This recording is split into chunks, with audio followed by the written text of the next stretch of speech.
Hoy voy a hablar sobre el diagnóstico y tratamiento de la tuberculosis. Es una sesión que puede ser muy amplia, pero lo que he intentado es coger los conceptos más importantes, plasmarlos aquí para que los tengamos claros.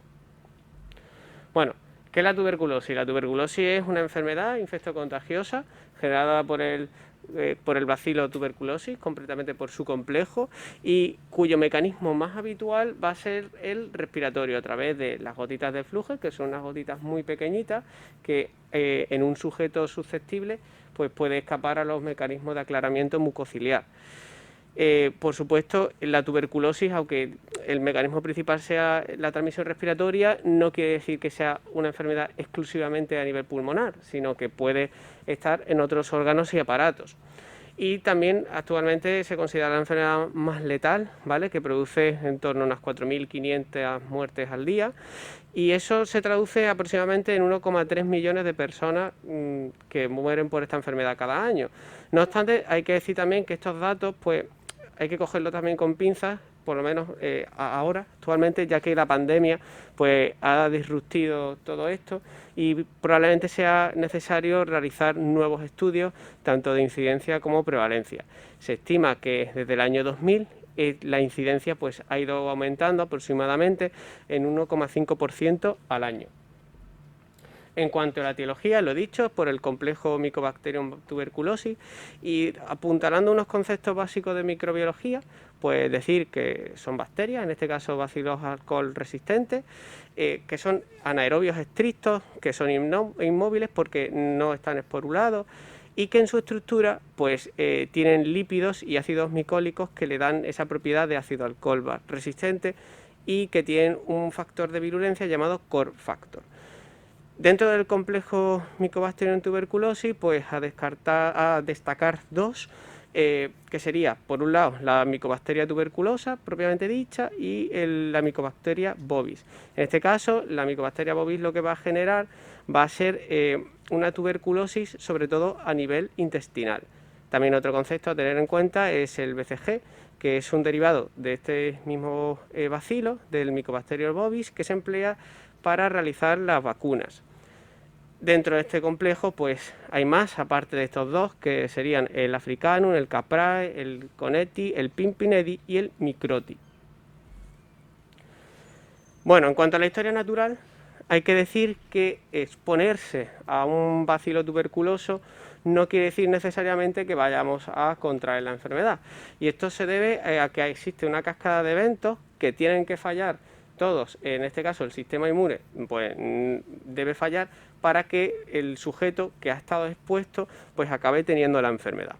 En primer lugar, tenemos la exposición, ¿vale? Como puede ser cualquiera de nosotros frente a un paciente o un conviviente, y se estima que en torno a un 10 o 30% de los pacientes que se exponen a otros sujetos bacilíferos pues van a contraer la tuberculosis, y esto se debe a que una vez que esas gotitas de flujo donde está el bacilo llega a los alveolos, para esto se ha tenido que escapar a los mecanismos de aclaramiento mucociliar, pues en los alveolos les están esperando los macrófagos alveolares.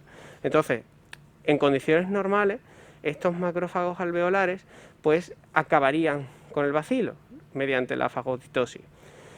Solo entre un 10 o 30% de los casos, pues ya sea porque el número de la carga de bacilo es muy alta, o porque incluso los macrófagos, tras fagocitarlos, se van a seguir replicando en su interior, pues van a superar a los mismos y va a comenzar una diseminación a nivel local. Entonces ya estaríamos entrando en lo que viene siendo la infección. ¿Y cómo es esta diseminación?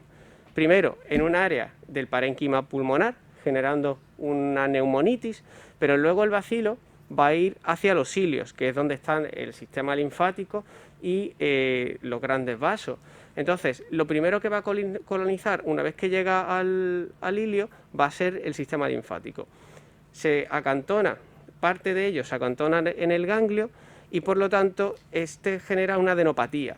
Esta adenopatía con el tiempo incluso puede calcificarse y se puede ver en la radiografía, que sería el complejo primario de GOM. Posteriormente, pues el bacilo va a seguir su éxodo hacia los otros aparatos y sistemas a través de la sangre. Es en este momento cuando se activa la inmunidad adaptativa, ¿vale? Que es mucho más compleja que la primaria y es un mecanismo que no se activa de inmediato, sino que hay un pequeño retardo. Y además, una vez que se activa, tampoco se establece en el momento, sino que tiene que pasar tiempo. Y durante ese tiempo, el bacilo se va a ir propagando por la sangre.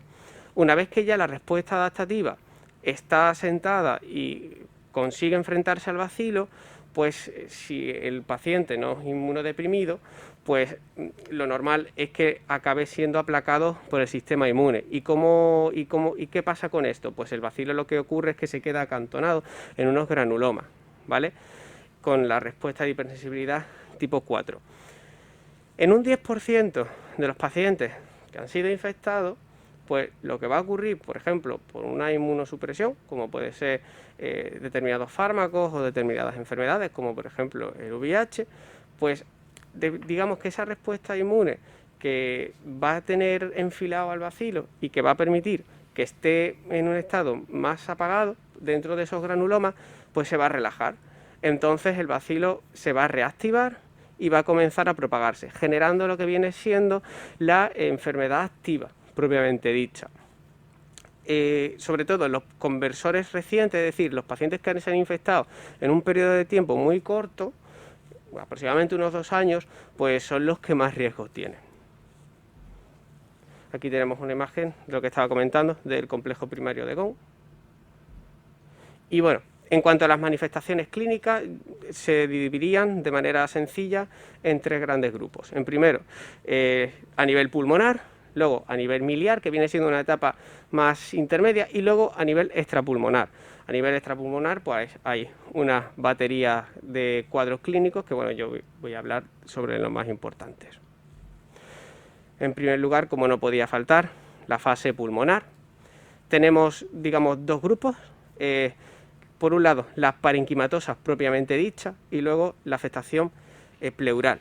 Dentro de la parenquimatosa, a su vez, podríamos dividirlo en aquellos pacientes que están infectados pero sin enfermedad activa, que en este caso, en la imagen de la izquierda, nuevamente, he vuelto a poner la imagen del complejo primario de Ghent, y luego en la derecha tenemos ya una imagen de enfermedad activa. Aquellos pacientes con enfermedad, con infección latente, pues lo que dije antes, va a tener un área de neumonitis y adenopatías. Puede causar o cursar con una clínica muy larvada o directamente totalmente asintomático. Es muy común también que estos pacientes asocien derrame pleural, que eso hablaré un poquito más en la manifestación pleurítica. Y generalmente esta área de neumonitis se suele producir en las bases y en los campos medios. En cambio, en la fase activa, generalmente lo que suele estar más afectado va a ser los campos superiores, con las llamadas cavernas tuberculosas, que es lo que tenemos en la imagen, en el pulmón izquierdo. Y estos pacientes pues van a tener la clínica típica de cansancio, febrícula, algunos van a tener tos, van a tener hemoptisis, incluso también si las cavernas son muy grandes, pues puede llegar incluso a romperse, generar neumotórax, etcétera, etcétera, etcétera. Aquí os dejo un resumen. Y bueno, luego en la manifestación pleural, lo que se genera una pleuritis con derrame pleural, generalmente unilateral, se suele dar mucho en el lado derecho. Si analizásemos el líquido pleural, lo que veríamos es un aumento del ADA y del interferón gamma y un descenso de la amilasa. Hay que decir también que estos pacientes tienen la particularidad que si le hacemos un Mantoux puede salir negativo. ¿Por qué? Porque cuando hay afectación a nivel de serosas, ya sea de la pleura, del pericardio o del peritoneo, pues puede negativizar el Mantoux. También hay que decir que la biopsia pleural pues se puede realizar a ciegas o guiada por videotoracoscopia. Luego tenemos la tuberculosis miliar, que como dije es una fase más intermedia. Generalmente suele cursar con reactivación del bacilo y son pacientes que están comenzando a hacer una fase activa de la enfermedad y esto se debe a esa diseminación hematógena. La clínica puede ser aguda o muy insidiosa, con síntomas tales como la enfermedad activa, ¿no? Fiebre, síntomas constitucionales, pérdida de peso, etcétera, etcétera, etcétera. Luego también hay que comentar que estos pacientes pueden tener afectación retiniana con los tubérculos coroideos a nivel del fondo de ojo. Y a nivel diagnóstico, pues el TAC de tórax es la prueba más sensible, y luego otros procesos que podemos hacer son los cultivos, como por ejemplo el cultivo de esputo, jugo gástrico, orina, médula ósea, o incluso se puede llegar a realizar la biopsia hepática. Comenzamos con las alteraciones extrapulmonares, en este caso la genitourinaria.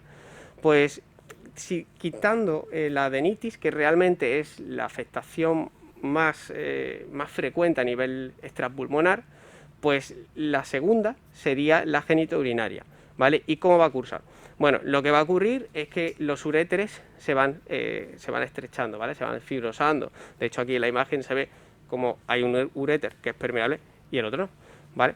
Luego también esa fibrosis no solo se puede limitar al uréter, sino que puede ir al riñón. Por lo tanto, el sistema pielocalicial pues se puede tocar también, y todo esto puede desembocar en una insuficiencia renal crónica. Por supuesto, sobre todo en hombres, ya que el aparato genitourinario está interconectado, pues puede generar esterilidad. A nivel diagnóstico es muy típica la piuria ácida estéril, eso que tanto nos machacan en el MIR, ¿vale? Y como ya digo antes, esto tiene que ser, nos tiene que ver más en Ceuta, que es un sitio donde hay muchísima tuberculosis, más que en otros sitios de España. Pues pensar que una piuria ácida estéril pues puede ser una manifestación de tuberculosis extrapulmonar. Luego tenemos la osteomielitis, ¿vale? Que característicamente a estos pacientes les va a afectar más a nivel dorsal. A nivel lumbar, sobre todo la brucelosis, pero bueno, que esto en la medicina no es una ciencia exacta, puede haber casos y casos, ¿no? Si tuviera que decir una foto típica de paciente o un caso clínico, podría ser un paciente generalmente inmigrante que se queja de dolor de espalda con febrícula, que te voy a comentar que es de semanas o incluso meses de evolución y que no termina de mejorar. Entonces, cuando resulta que le hacemos una prueba de imagen, dependiendo del grado de afectación que esté, en este caso yo he puesto una resonancia magnética, que es donde mejor se ve, pues podríamos ver un área de discitis que, si no se trata, pues puede llegar a afectar a los cuerpos vertebrales. No tiene por qué ser un cuerpo vertebral solo, sino que pueden ser varios cuerpos. En este caso, la imagen pues vemos que está afectando a varios. En cuanto al tratamiento, pues comentar que en principio, si se pilla en una fase temprana, pues debería responder bastante bien. No tiene por qué ser necesario la intervención quirúrgica, pero si se pilla muy tarde, pues entonces sí, ¿vale? Habría que hacer procesos como cementación o incluso artrodesis, etcétera. También comentaros que a veces estos pacientes se van a quejar de que les falta aire, ¿vale? ¿Y por qué? No porque necesariamente tengan que tener sí o sí una afectación pulmonar, sino porque si hay un colapso de los cuerpos vertebrales, lo que va a producir es que la caja torácica se expande menos. Entonces, pues produce un trastorno respiratorio restrictivo. Luego tenemos la adenitis, que esta sí que es realmente la más frecuente. Se suele dar mucho en inmunodeprimidos y en niños. Y el paciente te lo va a comentar como que tiene una bola, generalmente en el cuello, que es una de las zonas más frecuentes, y que puede asociar o no, esto dependiendo del caso, en una clínica, pues la típica que estamos comentando, ¿no? De astenia, febrícula, malestar, que no termina de mejorar. Y esa adenopatía, pues tiene un tacto gomoso, es decir, no es pétreo como puede ser una adenopatía en el contexto de cáncer, o de metástasis, pero esta sí tiene un tacto más como una goma de borrar, ¿vale? Además, tienden a fistulizarse de manera espontánea, denominándose escrófula. Entre un 80 o un 90% de estos pacientes, pues no tienen por qué tener una clínica de afectación pulmonar en ese momento, ¿vale? No es vinculante. La biopsia puede dar un diagnóstico de presunción, ya que veríamos los granulomas calcificantes, y el cultivo sería el definitivo, porque hay más específico que ve crecer a la micobacteria. El problema es que puede tardar mucho, 2, 3, 4 semanas. Otra opción, por supuesto, es realizar la PCR. Luego, otro cuadro, tendríamos la meningitis, encefalitis tuberculosa. Realmente esto ya hablamos un poco en la sesión de cefalea, pero simplemente lo más importante es sospechar que un paciente puede tener una meningitis, independientemente de la etiología que sea. Pero bueno, refrescando un poco lo que comentamos en ese momento, pues una cefalea intensa, fiebre, puede tener pérdida del nivel, o disminución del nivel de conciencia, afectaciones pares craneales, etcétera. Pero sobre todo también la rigidez nucal. Un concepto importante es que esta meningitis no tiene por qué ser tan eruptiva, tan explosiva como la que vimos en la bacteriana o incluso la vírica, sino que puede ser un cuadro de semanas de evolución. En cuanto a los factores de riesgo, a modo de resumen, decir que es en pacientes inmunodeprimidos, prácticamente un paciente VIH o porque esté en cualquier tipo de terapia. Y luego tenemos el diagnóstico. Como dije en la sesión, la clínica, es importante, hay que sospecharla, una buena exploración neurológica, sin olvidar los signos meningios, ¿vale? Que a veces pues no se exploran. Luego un fondo de ojos, TAC craneal para la realización de la punción lumbar y posteriormente la punción lumbar. Aquí os dejo un cuadrito resumen con las características de los líquidos cefalorraquídeos. Y bueno, a modo así, para que os quedéis un poco con la idea básica, el líquido en meningitis es como una mezcla, tiene cosas de víricas y cosas de bacterianas.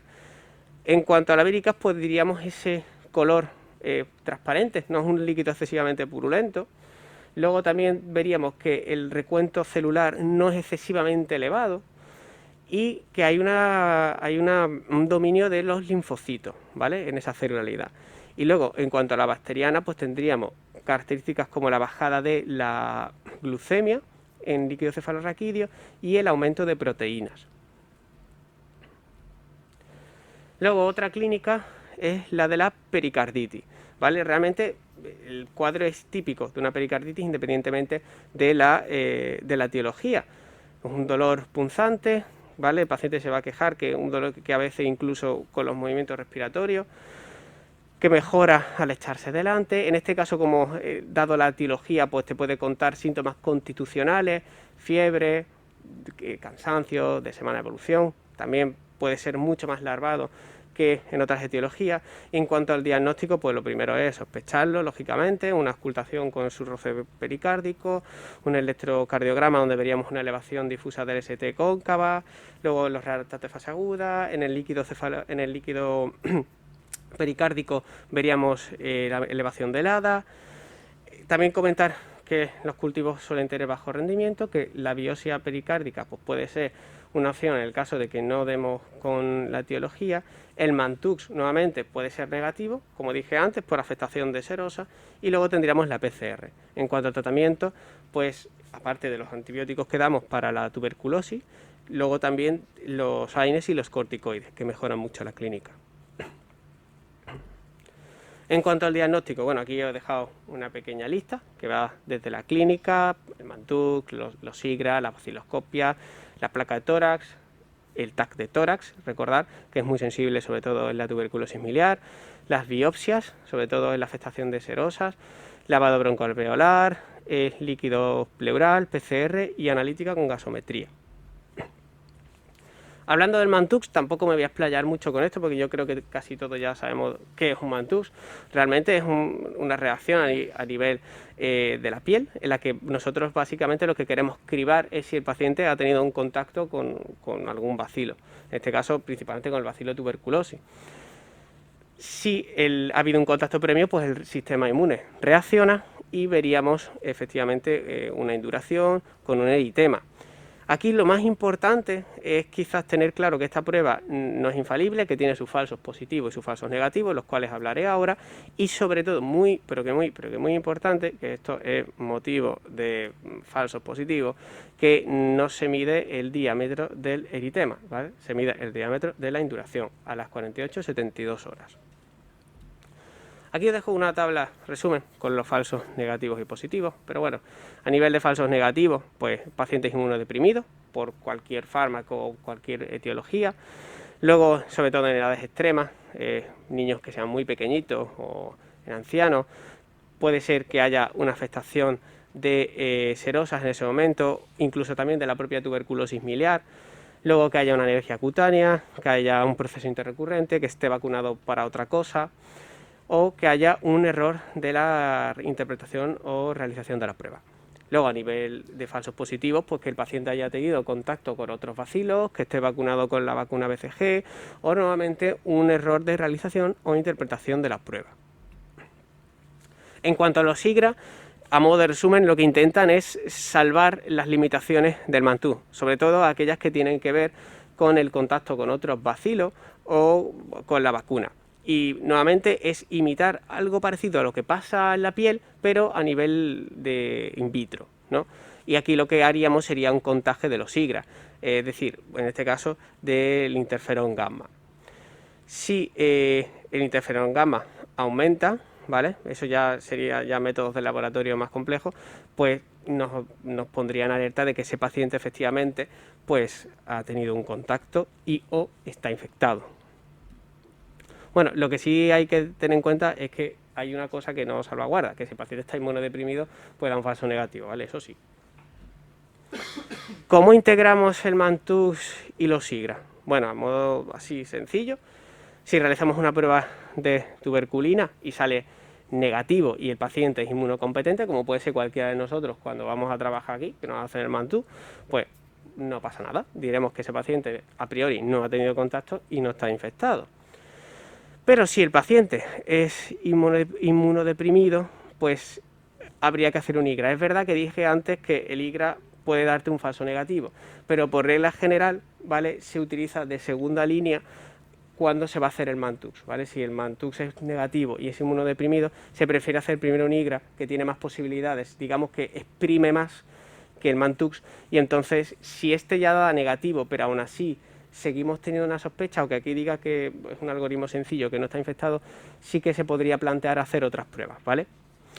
Luego, si sale positivo, pues habría que tener en cuenta si el paciente está vacunado con la BCG o ha tenido contacto con algún bacilo. Si está vacunado, pues para cribar pues usamos los SIGRA, y si sale positivo, pues está infectado. Ya que en este caso hay que recalcar que los SIGRA tienen un filtrado de antígenos de la tuberculina mucho más refinado, que eso no ocurre con el Mantux. Y luego, si no está vacunado ni ha tenido contacto reciente con otro, pues diremos directamente que el paciente pues ha tenido contacto y o está infectado. En cuanto al análisis del líquido pleural, por ejemplo, la afectación a nivel de derrame pleural, o incluso también a nivel pericárdico, pues lo que veríamos sería un predominio de linfocitos, aunque hay veces que si la infección es muy reciente, pues puede haber neutrófilos. Y lo que vamos a ver es un aumento de los ADA, del interferón gamma y una disminución de la amilasa. En cuanto a la baciloscopia, decir que bueno, es una prueba de cribaje que se puede hacer en urgencia, que se utiliza en Ziel-Nielsen, y que hay pacientes que no son muy bacilíferos, es decir, que si tenemos una sospecha real de que ese paciente puede ser tuberculoso, porque sea conviviente de algún paciente tal, o refiera que suele tener contacto por su trabajo con pacientes tuberculosos y sale negativo, no hay que confiarse, ¿vale? Porque puede ser que el paciente en ese momento sea poco bacilífero y no se haya detectado. Luego tendríamos el cultivo del esputo, ¿vale?, que el medio más utilizado es el Lowenstein, y como principal inconveniente es el que tarda bastante, ¿vale?, entre 2, 3, 4 semanas. Eso sí, es muy específico, ya que no hay nada más específico que ve crecer a la propia bacteria. Como dije antes, se utiliza sobre todo el Lowenstein, pero hay otros como el Middlebrook. Y ya pasaríamos al tratamiento. Hay que decir que durante el proceso de infección y de activación de la enfermedad, pues el bacilo va a estar en diferentes localizaciones con diferentes medios. Para simplificarlo mucho, yo por ejemplo os he puesto a nivel pulmonar, ¿vale?, para que os hagáis una idea. Puede haber bacilo en lesiones cavitadas, en los macrófagos, y en el caso en cada una con sus pros y sus contras. En el caso de las lesiones cavitadas, pues el bacilo pues puede crecer a gusto, puede crecer muy rápido porque hay mucho oxígeno, y sobre todo en campos superiores. Entonces, pues se replica muy rápido. En el caso de los macrófagos, pues el interior es más hostil, por lo tanto el bacilo no se replica tanto. Y luego tenemos en el caso en que digamos que es un medio más intermedio, valga la redundancia, y que la multiplicación es intermitente.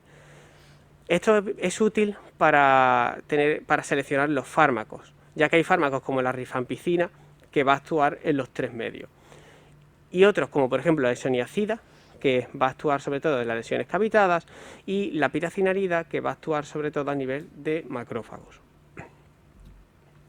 Así, dando unos conceptos generales, tampoco voy a meter mucho, decir que salvo el etambutol, la isoniazida, rifampicina, piracidamida, serían bactericidas y el etambutol más bacteriostático, que prácticamente los 4 van a causar hepatotoxicidad como efectos secundarios a tener en cuenta, y algunos efectos secundarios más específicos e interesantes de cada uno podría ser la isoniazida con el dupuytren, la granulotosis ginecomastia.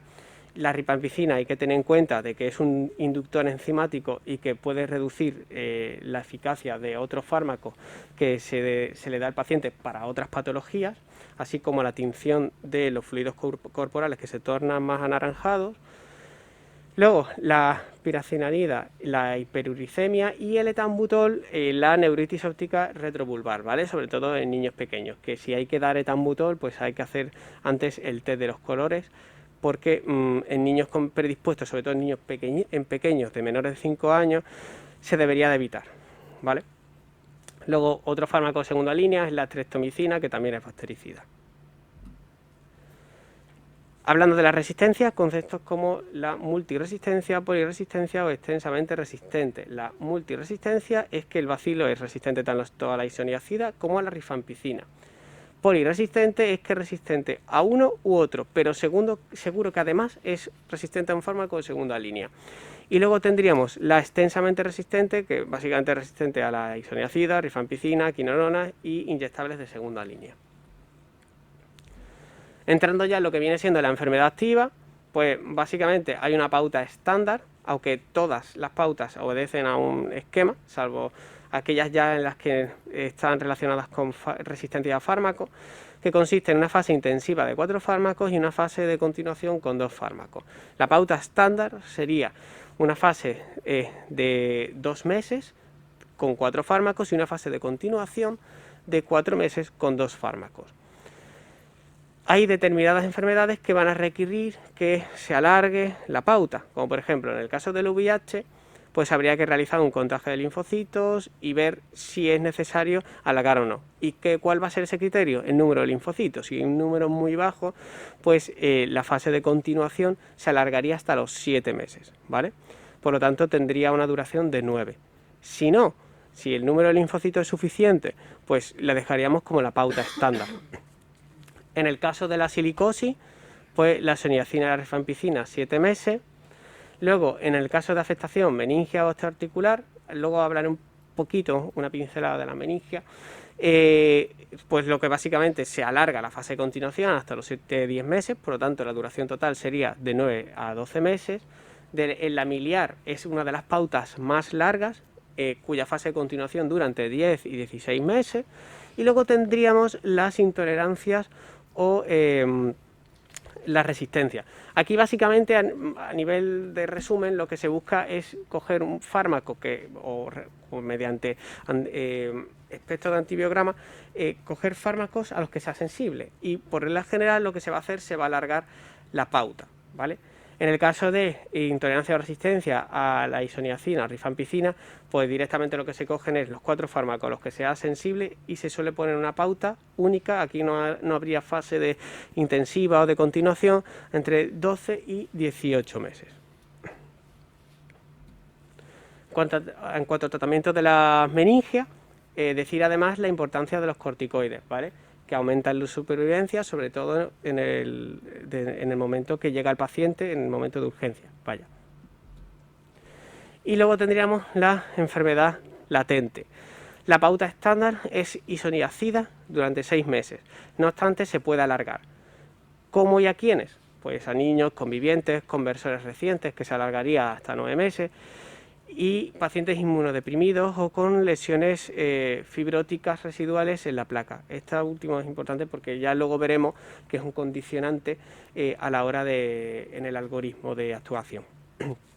Otros regímenes de segunda línea serían la rifampicina, que se da durante 4 meses, también combinaciones como rifampicina y piracinamida durante 3 meses, o isoniazida y rifampentina, siendo este un tratamiento directamente observado que dura 12 semanas, vaya, 3 meses.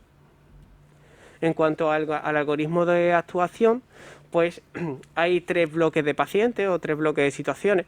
Aquellos pacientes que refieren haber tenido un contacto con un paciente bacilífero, aquellos pacientes que te pueden dar un mantus positivo, pero realmente ellos no recuerdan haber tenido contacto con ningún paciente, y luego los pacientes que te dan un mantus negativo. Comenzando por el primero, aquellos pacientes que tienen un contacto con un paciente bacilífero, pues lo primero es realizar un mantus y ver si sale positivo o negativo. Si sale positivo, pero vemos que efectivamente sí que tiene criterios de enfermedad activa, porque vemos lesiones en la placa o cualquier otra clínica, pues entonces tratamos como enfermedad activa. Si vemos que no hay criterios para sospechar una enfermedad activa, pues lo que damos es el tratamiento que hemos visto antes de la enfermedad latente. ¿Qué ocurre cuando el mantus sale negativo? Bueno, aquí podríamos hacer un cribado según la edad, a poner un límite de 20 años. Si es menor a 20 años, pues daríamos 2 meses de isoniazida y repetiríamos la prueba. Si la prueba vuelve a salir positivo, pues nos haríamos la misma pregunta. ¿Tiene criterio de enfermedad activa? Si la respuesta es sí, pues trataremos para la enfermedad activa. Si la respuesta es no, pues trataremos para la enfermedad latente. Si da negativo, pues paramos el tratamiento y ya está. Si el paciente es mayor de 20 años, se hace lo mismo, con la diferencia de que aquí no vamos a poner esos 2 meses de isoniazida, directamente repetimos el mantus a los 2 meses. Luego, en pacientes que hayan tenido un mantus positivo, pero ellos te dicen que no refieren o no recuerdan haber tenido contactos con pacientes bacilíferos, pues lo que tenemos que plantearnos directamente es si tiene criterios de enfermedad activa, ¿vale? Si la respuesta es sí, pues lo que haríamos sería tratamos como enfermedad activa. Si la respuesta es no, nuevamente ponemos un tope de edad. Si es menor a 35 años, pues se trata como si fuera una infección latente. Si es mayor de 35 años, pues aquí habría que tener en cuenta una serie de conceptos, que básicamente es los factores de riesgo de inmunosupresión. Por ejemplo, en pacientes que sean VIH positivos o tengan otras enfermedades como la silicosis o sean usuarios de drogas parenterales, si hay lesiones fibróticas en la radiografía o en el TAC, etcétera, ¿no? O incluso una conversión reciente, sobre todo en los 2 primeros años. Y luego tenemos aquellos pacientes que dan un mantus negativo. Lógicamente, al margen de aquellos pacientes que tienen enfermedad activa, afectación de serosa, que ahí habría que dar el tratamiento de la enfermedad activa, pues tendríamos aquellos pacientes que a priori no vemos que tienen una clínica, pero son inmunodeprimidos, ¿vale? Un inmunodeprimido que vive en un ambiente con pacientes bacilíferos con tuberculosis, hay que sospechar de que a lo mejor lo ha cogido, pero como está inmunodeprimido, por mantus te da negativo, ¿vale? Y luego, bueno, realmente la vacuna del BCG, pues lo que va a mejorar es, sobre todo en las formas meningias y diseminadas, pero a nivel pulmonar, pues su efectividad pues está un poco entredicho. Y bueno, aquí os dejo una serie de conclusiones, ¿no? Como que es la enfermedad infectocontagiosa más letal actualmente, que tener un contacto con un paciente bacilífero pues no quiere decir sí o sí que vayas a tener la enfermedad, que no es una patología que afecta solo al pulmón, sino que se puede diseminar, que la extrapulmonar más frecuente al margen de la ganglionar sería la genitourinaria, que hay que tener en cuenta las limitaciones tanto del Mantux como los IGRA, ¿vale? Sobre todo en pacientes inmunodeprimidos, que el Mantux se lee a las 72 horas, pero hay que medir la induración y no el eritema, que en el caso de que sospechemos en urgencia a un paciente con tuberculosis, tenemos la opción de realizar una vaciloscopia, y que el tratamiento de la enfermedad activa, pues en la pauta estándar sería usar 4 fármacos en la fase de intensiva y luego 2 fármacos durante 4 meses en la fase de continuación, con una duración total de 6 meses. Y bueno, aquí os dejo la bibliografía utilizada. Y nada, muchas gracias, espero que no haya sido muy pesada sesión, he intentado embutir lo más importante dentro y nada, espero que os haya gustado. Muchas gracias.